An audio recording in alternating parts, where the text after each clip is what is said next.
আজকে আমাদের এলাকায় ফুটবল খেলার জন্য মাঠ করতেছি। প্রতি বছরের মতো এবছরও আমরা ফুটবল খেলার জন্য মাঠ বানাচ্ছি। প্রতি বছরই আমরা এই জমিটি চাষ করে সমান করি ফুটবল খেলার জন্য। কেননা ধানের জমি অনেক বেশি অসমান হয়, সমান করে না নিলে ফুটবল খেলা সম্ভব হয় না।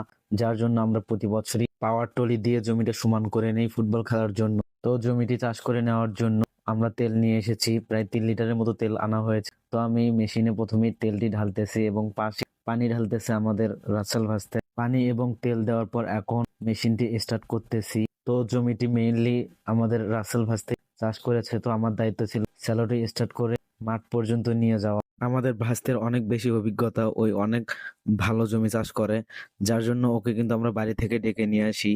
আমার জাস্ট কাজ ছিল গাড়িটি মাঠ পর্যন্ত পৌঁছে দেওয়া। মাঠটা আমরা আরো কয়েকদিন আগেই বানাতাম, শুধুমাত্র এই যে রাসেল ভাস্তার না থাকার কারণে আমাদের মাঠটা বানানো হয়নি।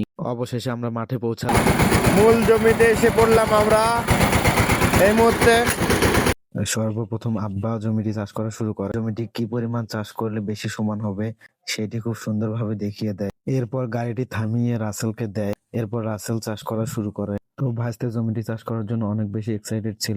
আমরা এবার যে জমিটি চাষ করে নিচ্ছি জমিটি অনেক বড় ছিল, যার কারণে অনেক বেশি সময় লাগতেছিল। তো ভাইস্তে চাষ করতেছিল, আমরা পাশে সকলেই বসে গল্প করতেছিলাম। জমির এই পাশে ধানের নাড়াগুলো অনেক বড় ছিল, যার জন্য পাওয়ার টিলারের ফালে এগুলো আটকে যায় এবং জমি চাষ করা যাচ্ছিল না।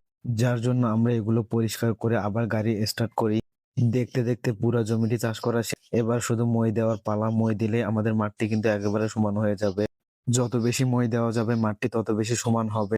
মাঠটি একটু কাদা ছিল, যার জন্য মই দিতে অনেক বেশি ঝামেলা হচ্ছিল। আমরা মাঠের এক পাশে সকলেই দাঁড়িয়ে কিন্তু মাঠটিকে মই দেওয়া দেখতেছিলাম। আলহামদুলিল্লাহ মাঠটি মোটামুটি সমান হচ্ছে। 2-1 বার মই দিলে কিন্তু একেবারে সমান হয়ে যাবে।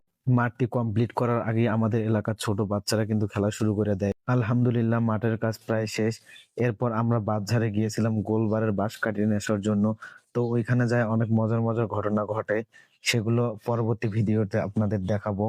তো ভিডিওটি কেমন লাগলো অবশ্যই জানাবেন। ধন্যবাদ।